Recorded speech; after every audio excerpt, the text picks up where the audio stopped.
Welcome to Burn the Ship. This is the podcast where we connect entrepreneurs with individuals that can help you go all in on your business. We talk to people that have walked the walk, talked the talk, been through all the things that we experience as small business owners, and joined our podcast with us to share some of those skills and experiences with you.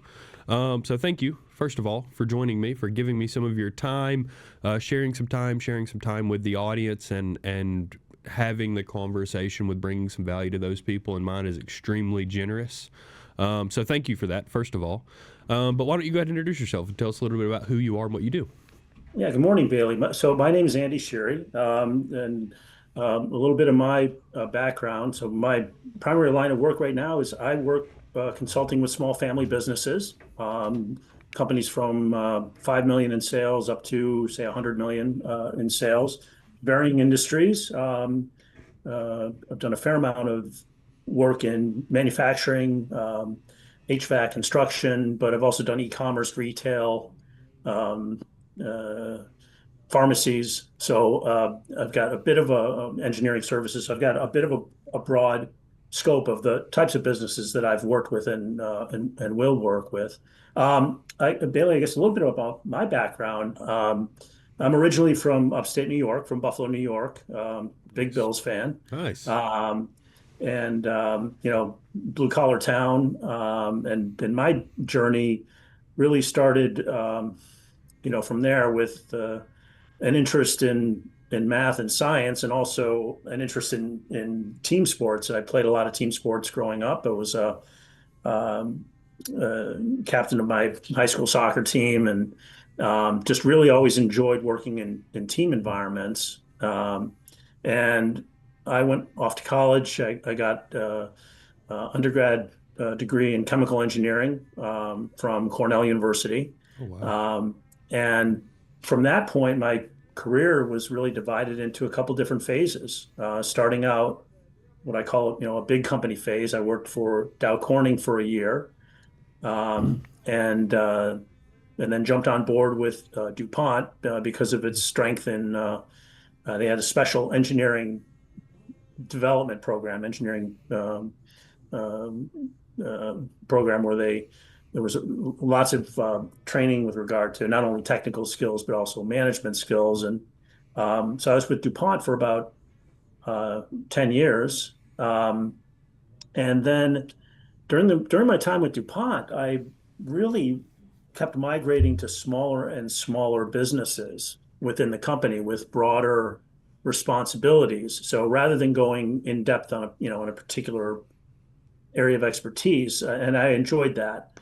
Um, and within the company, every couple of years or so, you're looking for a new assignment. And I woke up one day and I was looking for my assignment within the company, and I realized that maybe I can't really find anything that I'm that interested in. So I started to look outside, and what happened was I was interviewing simultaneously with General Electric and with a small business outside of Boston, manufacturing company. And I was in my second interview with GE, second round of interviews, and I realized while I was there that this was not the path I wanted to go down again. As great a company as GE is, I really wanted that. I wanted to be in a small company environment. So I left DuPont and jumped on board with a small manufacturing company where I was my own R&D. I was my own uh, operations manager, maintenance manager. So a little bit of everything, running a small facility and small business. Um, and I was there for a couple of years, and then I decided I you know, needed to broaden my skills. So I went off and went back to school. I call it my professional sabbatical, Hmm. my mid 30s. And I went back and got an MBA at Cornell University also, and focused on entrepreneurship and private equity. And from that point on, I was in the world of startups for a while. And I'm probably the only person you're going to meet who did a medical device startup, co-founded a medical device company, a nanotechnology company. I co-founded and operated an e-commerce company, and I also ran a fish farm. Wow. Uh, so, Wow.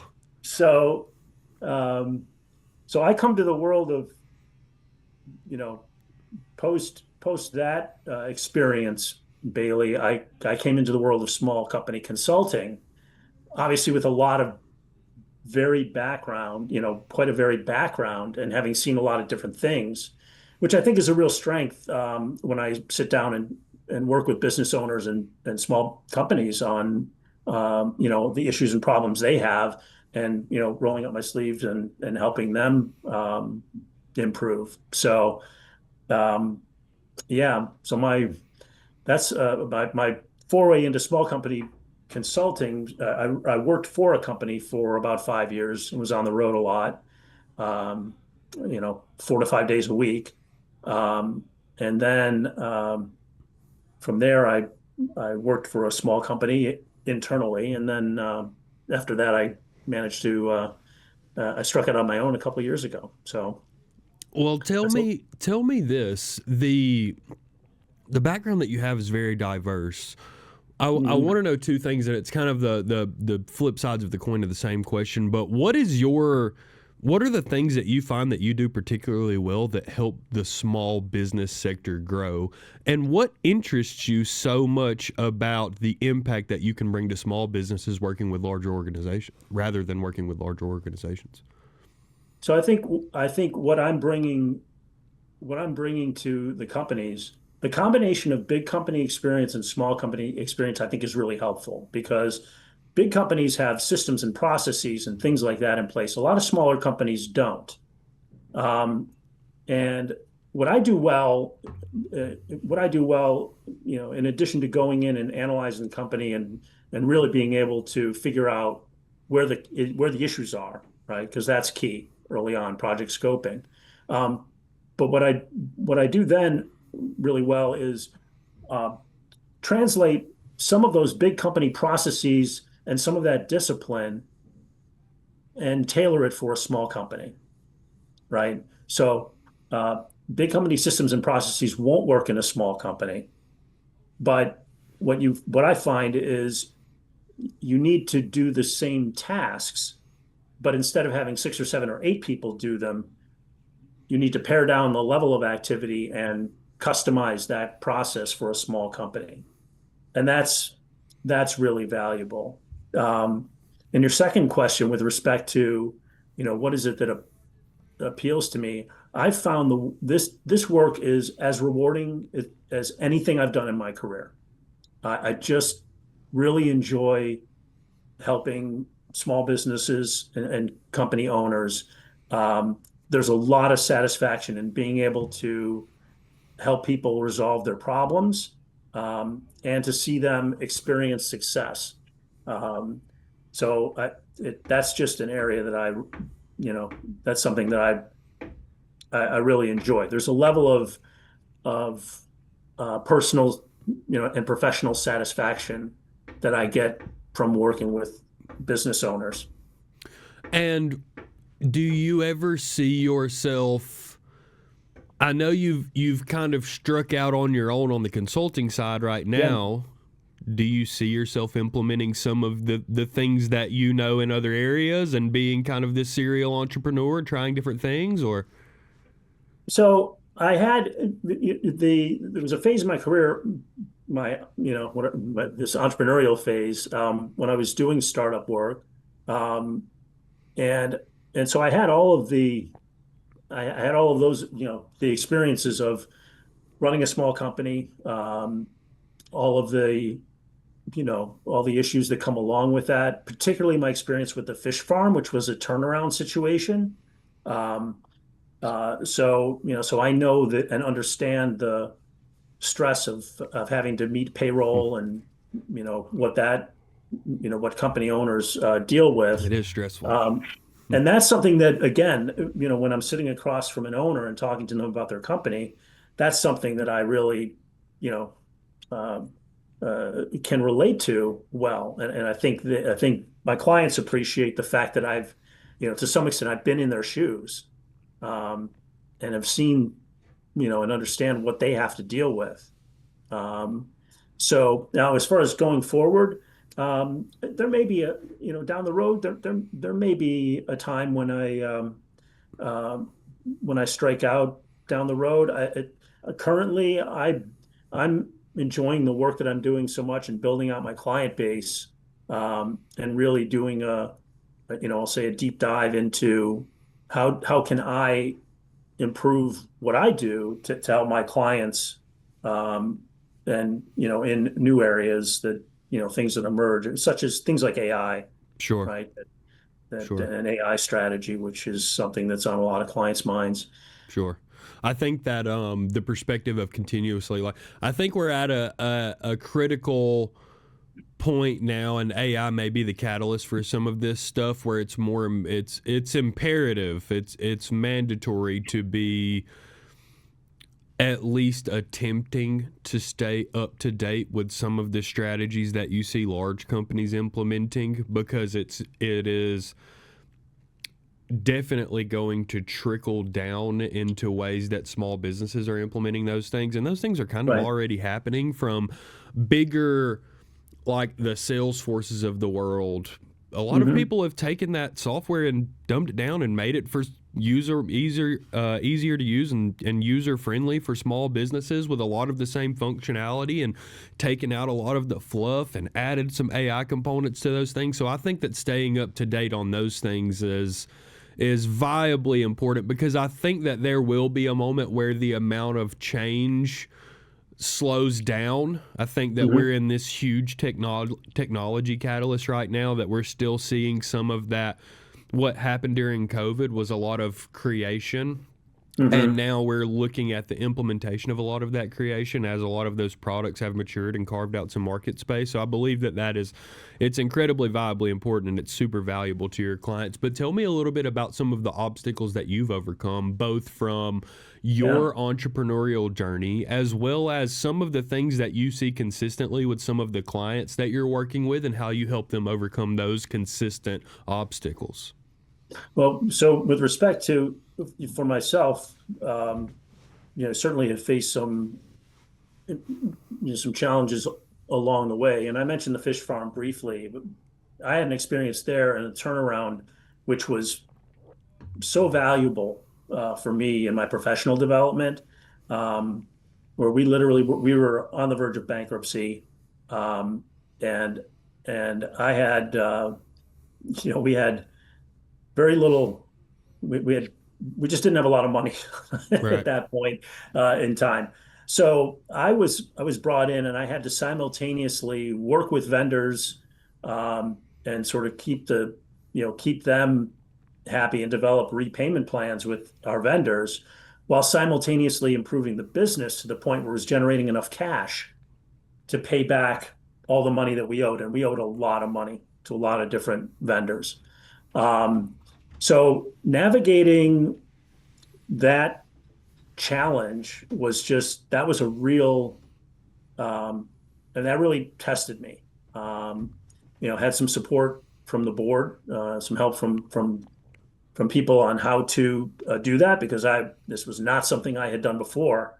Um, and what I found, through that work, there was a lot of work with vendors that was relationship building and trust building, right? Making commitments and then paying them off when we said we were going to pay them off. And I had one experience in particular with a small vendor we owed a lot of money to, who was local, and I knew if we didn't pay him back, it was going to be trouble. And our first interactions were very contentious. Sure. And um, he worked with me. We set a plan in place, and I told him I would get him current within 4 months, um, which we did, due to all the improvements that we made in the operation. And then at that, when we were about to become current, I wrote the final check. I got in my car. I drove to his office, shook his hand, handed him the check. Um, and you would have thought that we were friends, for life, at that point. So, um, but that experience of having to, under that pressure, um, you know, make make those kinds of serious improvements, that was a real personal challenge No, I for think it's a me. little bit of a reflection of your character too, though, right? Like your understanding of what you want the perception of your business and yourself to be, the standards and principles that you hold yourself to as a person and a business owner. Of, I don't want to owe money. I want to make people whole. I want this ecosystem to be something that I built the right way instead of taking advantage of people. Like, that's the type of consultation that I want, is that you don't really necessarily want consultation of like what's the easiest way to dig yourself out of the hole and leave everybody else that was there with you there. It's sometimes doing a lot of times doing the right thing is not the easiest thing, but the right thing is the right thing for a reason. It gives you runway and an expectation and a culture and a perception of yourself that this is how I conduct my business. And I can't say enough about how valuable that is, because that was something that I learned very early in my career, is that it's a little bit like that saying of like, how you do something is how you do anything. Hmm. And how you would treat one vendor, as angry as you can be at one person, as easy as it may be to go, forget that guy, I'll figure this stuff out on my own. It's just not who you are. It's not how you do business, and it's not what standard you hold yourself to. So I applaud you for that, because it's a difficult decision to make. Yes, and the idea or the thought in business, it was so foreign to me, this idea that we wouldn't pay people that we owed money to, Yeah, it right? just doesn't make sense. Uh, It's a complete human disconnect on the most basic level. right.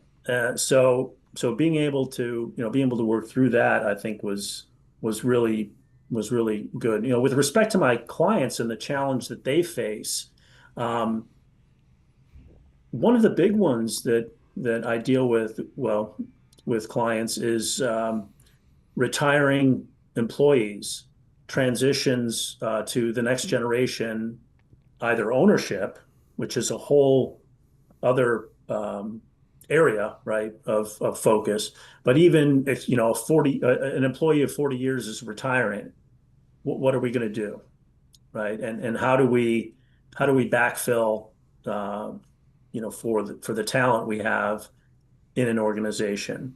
That's a big common issue that I see a fair amount. One of the, on the business side, um, a lot of small businesses that I work with, um, in a lot of the businesses, there's a little bit of a disconnect between what the strategy is and what the actual day-to-day operating plans and activities are Right. to support the strategy. So, sometimes I'll work with an owner who will say, okay, well, here are my goals. I want to increase business by 30%.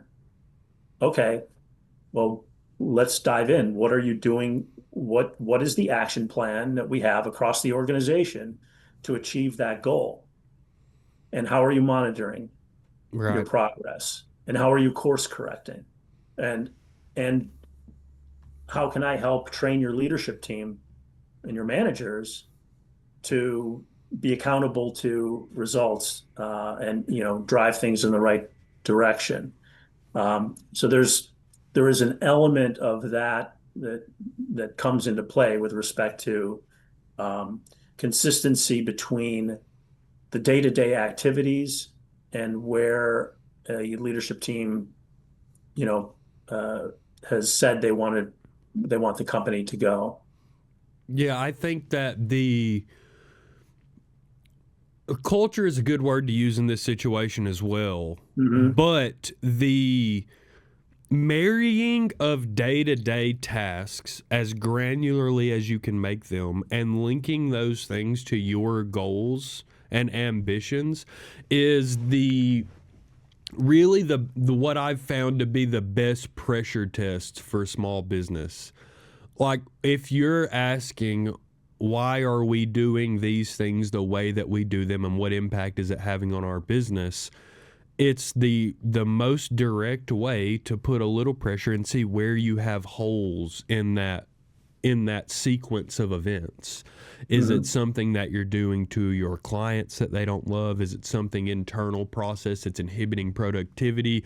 What is that thing that we are doing that leads us, that correlates directly with our goals? And what are the things that we are doing that do not directly correlate with those goals? And how do we make them correlate to those goals is an incredibly logical thing to ask people and an incredibly difficult thing to answer for a lot of the small business world, because we get stuck in this habit of doing what we do because it's what we do. We do Right. the things that we do every day because it's what we're used to doing every day.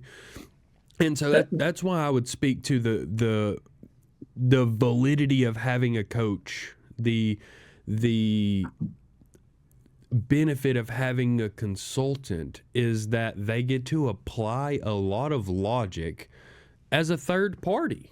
They're Right. just fly on the wall. They're not emotionally attached to any of these things. They don't know your employees very. They're just looking at what is happening and applying logic to those things and helping you apply that same logic to ideas and sequences and activities that you've been married to for X time. And it is super valuable, because if you take, and a lot of people are a little resistant to that process, but if you take that for what it is worth and you apply some of that logic to yourself and you really ask yourself, can I do different things that get me to my goals faster, more efficiently, or provide a better experience for my clients, you'll almost always say yes. No, none of us run perfect businesses. Me, as I sit here, don't run a perfect business. I mean, I'm trying my best. It's difficult, and having people come in and apply outside logic to the things that we do, and like I've had so many of those, like I've never thought about it that way. I've never, it's never ran across my mind that way. We just do this because we do this, and maybe we should try something else. And boom, like those changes in my business have made a difference. Like they move the needle. You know what I mean? That outside perspective can be sometimes just very eye-opening. I've had really interesting um, discussions and reviews of some clients' business segments where they will say, "Oh, well, segment A is that's the most profitable part of my business." And then we do a little analysis, start looking at the numbers, and find out, well, you know what, that's not exactly correct. Yes, I think having that outside perspective of having somebody come in, analyze, and bring different ideas. And I've been amazed at how often things that I learned in one business are applicable to a completely different industry. Um, and that this is, there's a lot uh, that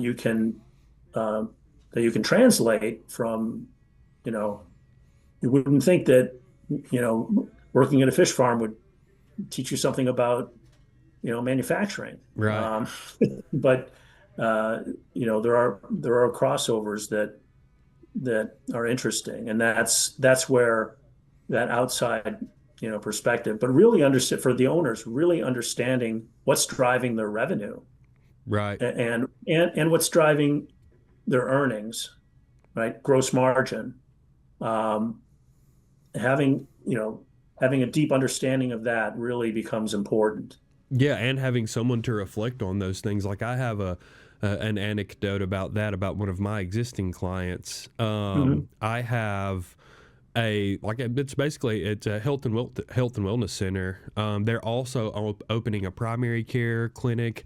They do a lot of trying to get people off of like Adderall or Vyvanse and trying to find natural ways through normal supplements to equalize the vitamins that you need in your body, and then see where you are and maybe reassess what medications you need. And they do a really, really good job of reducing the amount of medications that people take through implementing normal supplements that you get every day in your food.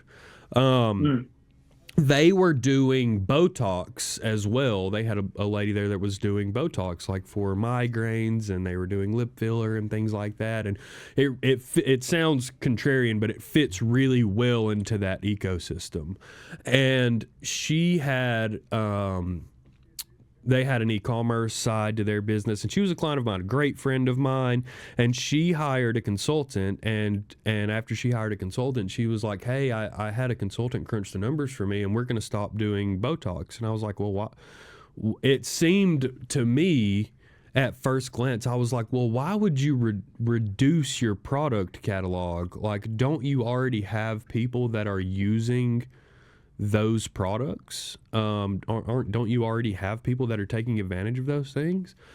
And she was like, well, I crunch the numbers on those things and we lose money. Like we've been selling this product all this time, and it turns out that we just don't charge enough for it, and we do so little of it that we pay so much for it that we're losing money per unit.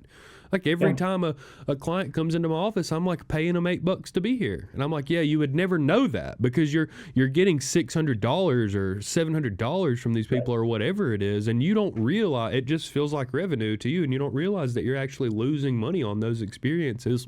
And I would bet you that tons of businesses across the board have a similar application to your business. Maybe it's not a product, but maybe it's a thing that you're doing where you're losing, and you have no way of knowing whether you are losing or not because you don't really know how to crunch the numbers. I don't know how to crunch the numbers that way, and I'm very good at math. You know what I mean? Like I just don't know the logic to apply to a lot of those things. So that's why, for those of you listening, if you find yourself at this plateaued area of your business, you need to reflect on some of those things, and you need to bring in an expert. You need to bring someone that can reflect on those things in a very different way. But for you, where do you go from here? Like where if someone is listening and they want to talk to you, they want to buy something for you, they want to become a client of you, where do they find you? And then what are your goals? Where do you go from here? How can we support you? So you can find me. My webpage is company name is CoVantage Consulting, and it's co-vantage.com is the website where you can find more information about what I do, and we can set up a call, and I'd love to talk to people about their businesses, and really, getting the word out about, the fact that there is somebody like me out there working with small businesses and family companies. I think that, Bailey, that's the thing that, being able to network through some of your clients and through some of your network, that's really helpful. For me, where I'm going is I'm building out my client base. I continue to challenge myself to be better at what I do and bring new skills to my clients, to stay as current as I can, to help them, because the business world is changing rapidly. So that's where I'm at and where things are headed right now. Well, I'm excited for you, and I think that you've demonstrated. I think that there is something to be said for when people in the consultative space take very logical, simple approaches to problems. And I think that you do that particularly well. And the first time that we talked, I definitely got that vibe from the way that you do businesses. Let's simplify a lot of these things. Let's calm down the storm around your business, and let's look at what's going on, and let's make small changes to get you where you want to go. And maybe they're big changes, and maybe we break them into small pieces, but we've got to be willing to change some things and reflect on things, and all understand that we're on this ship and we all want to move forward together. And I think that is a brilliant approach, and I appreciate your expertise and experiences in joining us on the podcast. In closing, for you all that are listening, I can't say enough about the value of consultation in your business. If you're still in the problem solving area, if you're still trying to prove a concept for yourself, you're trying to establish some of those processes, you're trying to figure out what your ideal customer profile is, maybe you feel that you're too premature for coaching. Maybe you feel that you're still trying to figure out some of the, maybe you're not sure exactly what that identity of your business is. But if you found yourself doing some volume, If you found yourself grabbing some clients and you're still not where you want to go, you're not either making the money or providing the products, or you're doing something different that is a little bit outside of what it is that exactly you want to do, I can't say enough about coaching and consultation. The ability for someone to apply logic that you don't have because you're inside of your business to help you reflect on where you want to go is so, so valuable. So I encourage you to check out the description. We'll put how to find you there. And I hope that you guys take seriously if you're rolling into Q2 of 2026, if you're trying to take your business seriously and you're trying to be successful, I would encourage you to talk to someone that is outside of your immediate circle about what they think about your business and what you can do better. So, and if you've got anything to leave us with, I invite you to leave us with some closing words. But I think that you've been an incredible guest and I really enjoyed this conversation. So thank you again. No, thank you, Bailey. And I really appreciate the opportunity to speak to you and to get the word out to the small business community through what you're doing. And I'm very appreciative of the opportunity to speak with you today. Well, that's very kind of you. All right, until next time, burn the ship.